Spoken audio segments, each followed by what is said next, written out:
बोलिए गोविंद भगवान की जय, श्री द्वारिकाधीश भगवान की जय। सदाचार से क्या प्राप्त होता है?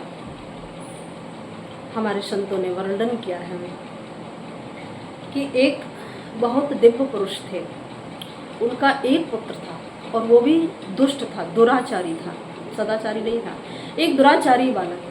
लेकिन उसका पिता सदाचारी था। जिस समय उसका पिता अंतिम सैया पर यानी मरणासन की सैया पर पड़ा हुआ था, उस समय पिता को पुत्र की याद आई। तो पिता ने पुत्र को पास में बुलाया और पुत्र से कहा, पुत्र मेरे जाने के बाद मैं जानता हूँ कि तू दुराचारी है, तू दुष्ट है, अनिष्टकार किया करता है, तेरा जीवन यापन सहज नहीं हो सकता, इसलिए मेरे मरने के बाद तू अवश्य ही दुखी हो जाएगा। लेकिन एक बात को याद रख, मेरे मरने के बाद मेरे मकान की ही दीवार में एक जगह बहुत सा धन छुपा हुआ रखा है, जब तुझे जरूरत पड़े तो निकाल लेना। पुत्र ने कहा, पिताजी ठीक है। दुष्ट प्रवृत्ति का था, इसलिए उसने ज़्यादा विशेष ध्यान नहीं दिया। पिता के जाने के बाद धीरे धीरे समय गुजरता रहा। एक बार उस बालक को ऐसा लगा कि मैं बहुत दुखी हूँ, क्योंकि दुराचारी था, अनिष्टकार करने वाला कभी सुखी नहीं रहता। इसलिए वो बहुत दुखी हो गया, धन से भी दुखी, मन से भी दुखी, चरित्र उसके ठीक नहीं थे, इसलिए बहुत दुखी रहा करता था। उसे अचानक याद आई कि मरते समय मेरे पिता ने कहा था कि कहीं धन छुपा रखा है, ज़रूरत पड़े तो निकाल लें। अब वो अपने पिता के अनुसार जब वो बताए हुए धन को निकालने के लिए गया, तो जिस दीवार में धन छुपा हुआ रखा था वो कहीं विलग हो गया, इधर उधर हो गया।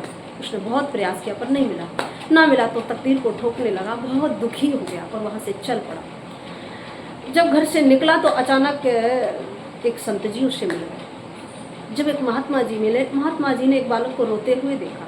अब संत हृदय नवनीत समाना, संत के सामने अगर कोई दुखी व्यक्ति आ जाए तो उससे देखा नहीं जाता। वो रो रहा था, तो संत भगवान ने उससे पूछा कि पुत्र आप क्यों रो रहे हो? उसने बताया कि मेरे पिता मरने से पहले मुझे बता कर गए थे कहीं धन छुपा रखा है, ज़रूरत पड़े तो निकाल लेना। संत भगवान जान गए ये दुराचारी व्यक्ति है, से धन मिल नहीं सकता। इसलिए संत भगवान ने कहा, पुत्र आज से आप दुष्ट प्रवृत्ति छोड़ दो। अगर आप दुष्टता नहीं करोगे, अनिष्टकार नहीं करोगे, तो तुम्हें धन अवश्य मिल जाएगा।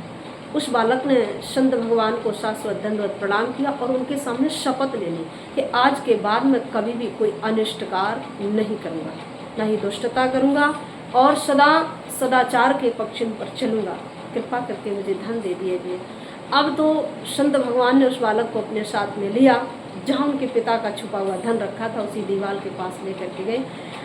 संत भगवान ने बताया तो बालक ने क्या किया, दीवार को तोड़ दिया। तोड़ा तो सच में उसमें धन मिला। जो धन पहले निकालने गया था वो धन कई भागों में बट कर के कई जगह इलग विलग हो गया, लेकिन जब जीवन सदाचार में परिवर्तित हो गया तो वही धन एकत्र हो गया। जब तक जीवन में सदाचार नहीं है प्यारे, कुछ मिलने वाला नहीं है। बस सदाचार से यही प्राप्त होता है कि अगर हम सदाचारी हैं, भले ही हम दुखी हैं, फिर भी दुख में भी हमें सुख की अनुभूति और शुभ की प्राप्ति हो सकती है, इसमें कोई संदेह नहीं है। बस सदाचार का यही मतलब है कि अगर हम दुखी भी हैं, सदाचारी हैं, अगर हम सदाचारी हैं, दुख में भी मुझे सुख की प्राप्ति हो सकती है। बोले वृंदावन बिहारी लाल की जय।